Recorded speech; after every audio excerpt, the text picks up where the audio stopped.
Hi friends, gather around the fire and I want to tell you a little story about what happened to me a few days ago while I was peacefully sleeping in my bed at about 3:30 in the morning.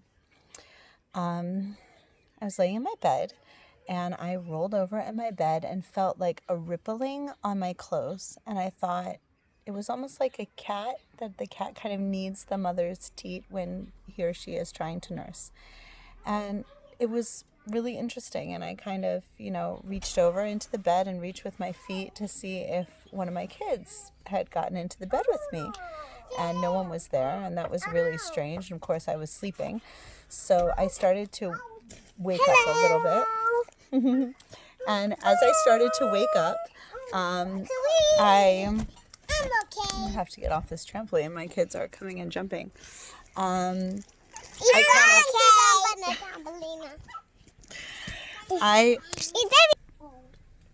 Okay, so to continue with my story, I'll find another little corner. I rolled over and I rolled back again, and I started feeling it again, and it was really strange. So I kind of reached over with my finger to feel like with my hand, and something stung me. And I jumped up and threw the blankets off of me, and when I did, I felt something sting me really, really hard on my knee, I think even twice. And so I know this story is probably creeping everybody out right now, but it was a creepy story. So I jumped out of my bed, and I told my husband, oh my gosh, now we have like beds everywhere, okay? So all over the room for kids who are coming in to sleep. And I said, I think there's a scorpion in my bed, and I think it just stung me. And of course, he was my knight in shining armor. So I said, like, I have to go take care of this and, figure out what's going on. And he's like, go take care of it. And I'm like, no, because I need to sit and watch the bed and make sure that it doesn't get out to get the kids. So I sat, I didn't sit, I was standing poised and ready to, I don't know what I was going to do, but not let it get to my kids. And my husband went, and he went to get a shoe or something, and then he went in the bed and he started screaming, and I'm like, did you find it? Is it a scorpion? He was like, is it? Like at first he was like, no, this can't be a scorpion. Like, no way. Like, you're way too calm. And I'm like, no, I'm pretty sure it's a scorpion. So anyway, he found it. And so once I said, like, do you have it under control? And he said, yes. I said, okay, I'm out of here. So I want to talk a little bit today about what I did for multiple scorpion stings. And this is really weird because I'm looking at this video and the light of the video is reflecting in my glasses, and I probably should have taken those off sooner. So I apologize. But anyway, now I can't see at all. So, if there's some weird, crazy thing, then you guys will catch it. Okay, so the first thing I did was, this is my training. I want to give credit where credit is due, wherever I can imagine. But let's just say I wasn't born with any intrinsic herbal knowledge.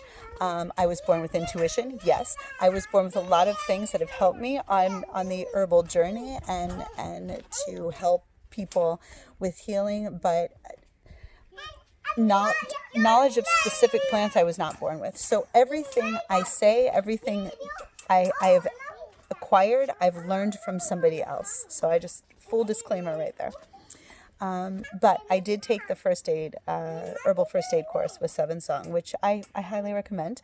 And my first thought was to get some activated charcoal on it, which is what you use for typically like a dog bite or something like that, where there could be potential toxins and you want to draw them out right away. So that was the first thing I did, is I got the activated charcoal. And usually you make a paste with the activated charcoal with some kind of herb that you want to use for healing, something else. But because at that point it was 3:30 in the morning and my brain was still really foggy, I remember thinking in my head, what herb do I want to mix this with? And then going, I can't think right now. I'm in a lot of pain, and I had a sting on my pinky finger and on my thigh, right? Actually, it was on the left side, inside of my knee, not the back side, but the inside, the left, my left, okay, facing my other leg. And so I just made up a quick paste with some water, and then decided that when it started to dry, I could add my herbs then, and that's exactly what I did. So at that point, I took the the activated charcoal paste that I made from activated charcoal and water, and I just kind of dipped my entire pinky in it and then started spreading it all over the entire area of my knee and leg and thigh, and it had spread at that point. That was feeling heat and pain. And I want to say that at that point, the swelling had started as well, and also some discoloration. So once you get the activated charcoal on it, you can't really monitor the discoloration so great, because you're completely discolored. If you're me and you have very white skin and you put black charcoal on it. But if you're anyone with any skin tone, and you put black charcoal on it, that's going to discolor your normal color of skin and make the nuance really difficult to tell. So just a heads up about that. But I did put it on, and then as I was, I felt some relief right away, which was great. And as it started to dry, I went to grab yarrow. Yarrow is one of the herbs that I just personally connect to, and that just felt right for me. But yarrow is used also in things like bites and stings. It does have a history for that. I can say that in the back of my head I knew that, but I can also say that I just really have an affinity for yarrow, and I love yarrow for me personally. So this would be a situation where if you personally have an herb that you really connect with, perhaps you would have thought of that herb. And I don't know that there's any wrong or right things here. I'm just telling you what I did, and I'm not trying to tell you how to cure a multiple scorpion stings either. Disclaimer, right? I'm just telling you my experience, what I did, because I've been asked multiple times and I wanted to share that with you. So I put some yarrow tincture right on the activated charcoal kind of poultice that I had made for myself as it was drying, and felt a lot of relief then, and just kind of reapplied, and applied very liberally. And then I'm trying to remember the next thing I did. The next thing I did was to start building up my immunity. So the herbs that I've had on hand anyway were elderberry tincture, sodium ascorbate. So that's vitamin C, the ascorbate bonded to sodium, which is how the binding that I prefer above like ascorbic acid or calcium ascorbate, or some, calcium in that case. The ascorbate is bonded to those things, but I prefer sodium ascorbate. That's me, and that's me. I mean, we can talk about that another time.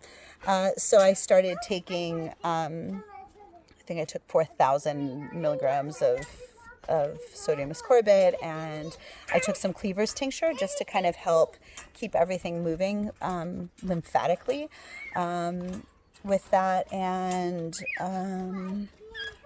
I put in a little licorice root to kind of activate. And I feel like there was one other herb that I used, and I don't remember it right now. But anyway, I started drinking that. And then I started thinking about the Artemisia, which I've shown you on the plant walk in my neighbor's yard. And I asked my husband if he would get the part that's growing over our fence, because there are certain Artemisias that are known for helping with scorpions and snake bites, stings, this sort of thing, and toxins. And so I started applying. Well, first we made an infusion. So I had a good amount of herb, put it in a jar, poured boiling water on top of it, capped it, and then I waited about an hour. So it's not as strong as it could have been, but I also needed to get moving on things. So I started applying some of that actually to an onion. I sliced up an onion at that point, and I should add one more thing. Another thing I did before the onion was I had garlic honey. So fermented garlic honey, where basically a long time ago I had taken garlic and I had fermented it in honey, just garlic and honey, and it got all sizzly and then watery and all interesting. And so I keep it around for emergencies. And garlic, when I'm thinking about toxins and trying to get toxins out of the body and neutralize them and this sort of thing, that's just what made sense to me. So I put some of that honey garlic on. Every time I would put something new on, I would feel some more relief, but then I felt like, no, I need to go a different direction. So I went with the onion and cut slices of onion, and then I actually squeezed the onion juice onto the puncture wounds from the scorpion.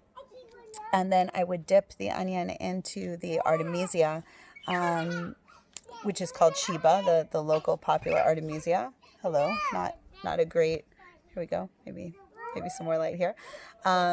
And I would dip the onion into the Artemisia and then just apply it to the puncture wounds and the surrounding area wherever it was really painful, and squeezing the onion juice and the Artemisia in there and then drinking Artemisia. So I drank about a liter of Artemisia infusion that day as well, within those first early hours. About 20 minutes into the treatment with these, the activated charcoal, and I think by the time I had first applied the Yarrow, the swelling had completely decreased and gone right back. I can't speak to the coloring because I was discolored at the time, but I would imagine that that's the same kind of thing that was going on there. And then I had a little interview. So I did the interview, and then after that I went to bed because I'd been up since 3:30 in the morning, and by then it was about noon and I was exhausted. So and my very sweet, loving, wonderful husband stayed home from work so that he could man the littles while I just took care of myself. And I went to bed for a few hours and got up around maybe 3 or 4. And by the time I got up, the pain was basically gone. There was no swelling. There was no redness. There were no marks. I went to kind of soak in a tub for a little bit and just kind of soak off some of the activated charcoal, which gets really, really messy. But everything was good. And I just kept up for the next, throughout that day, the vitamin C and the elderberry and cleavers and gallium and a little bit of licorice root, and I feel like there was something else still that I'm not remembering. I did not take Yarrow internally. I could have. But so a lot at this time, there's a lot of factors involved when treating yourself. You have to first of all deal with your own pain factor. So keeping the pain under control, I tell my kids, breathe out. I don't even say the part about breathing in because you have to breathe in order to breathe out.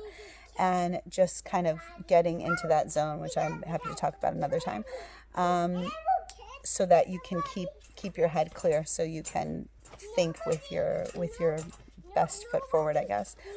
And then the other thing is using the knowledge that you've had in here, but again, you're in a crisis, really need to act fast situation. So you use the knowledge here, and you also need to use the feeling. I'm pointing to my heart here, but it really is the feeling of what feels right. Did this feel right? Does it feel like I need to do something else? So it's, there's science and there's art. There's the left brain and the right brain. There's intuition, and there's coldness, detachment. And so you need to bridge the gap, that's my advice, is one needs to bridge the gap between those two things in order to heal effectively. In the days afterwards, I continued with the protocol. I didn't do any more with Artemisia. I just stuck to the elderberry, vitamin C, and cleavers, and licorice, and perhaps this one other thing that I'm forgetting. I really wish I could remember it. And I kept that up for a few days, and I'm still doing it now, but you can't see anything. There's no pain at all. On my pinky, I've developed this little, you can't even see it, but it's just like a little kind of raised bump. That's new. And it kind of itches and just feels weird. So I'm going to keep an eye on that. it was a black scorpion, and before my husband killed it, he took video of it, which I'll possibly put here. And the scorpion, you'll see on the bed, actually spit what I believe to be venom because he wasn't injured in any way, shape, or form at that time. My husband killed him in the end, which I, on the one hand, knight in shining armor, thank you. On the other hand,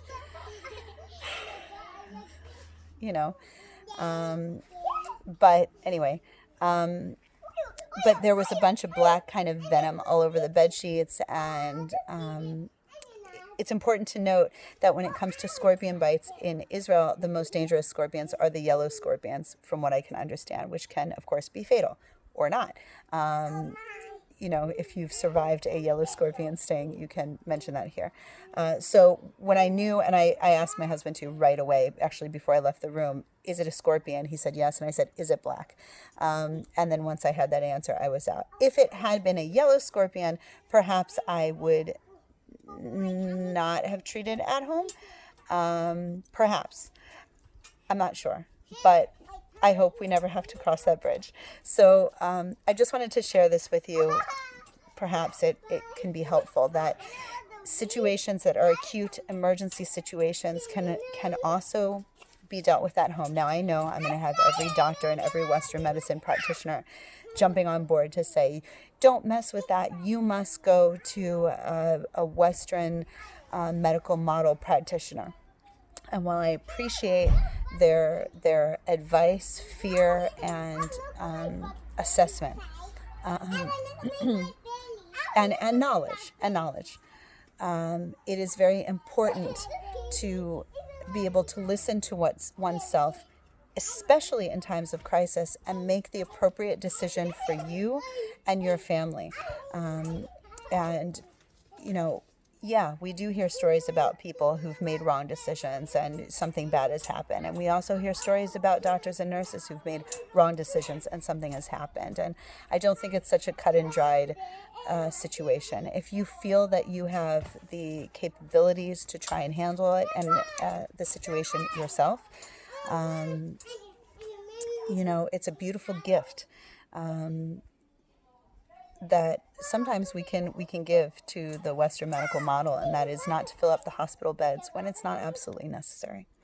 I won't go into it too much more, but I respectfully request that if you do have comments about how I should have rushed off to a hospital, you withhold them.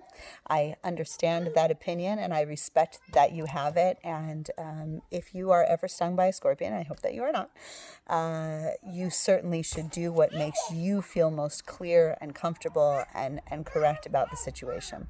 And if you're someone who feels that you would like to treat this sort of thing at home, I hope that this information was helpful to you. Thanks a lot.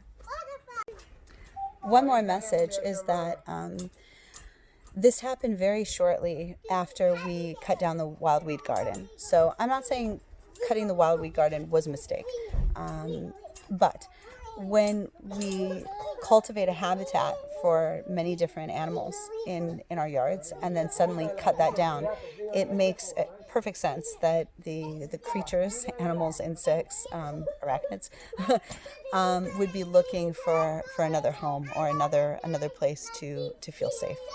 So I do think that it's worth having your guard extra up after you cut the lawn, if you haven't for a long time, that creatures may be trying to come into the house and find a new home.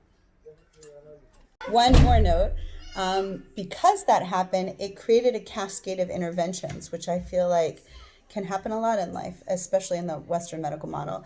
So when we cut the lawn and now we have creatures trying to get in the house, and a lot of them, because they don't have their normal habitat outside, we actually made the decision to spray our house, the inside and the outside. And this is the first time I've done this in our home that we live in, so 6 years, and for many, many, many years before that as well.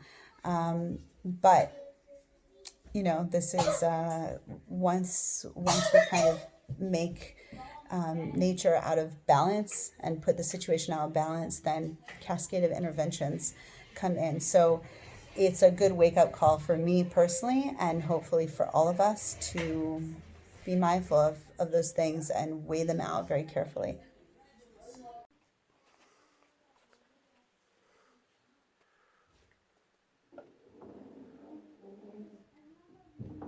קרב שחור, קצת רבקה. זה מה שהוא עשה על המיטה.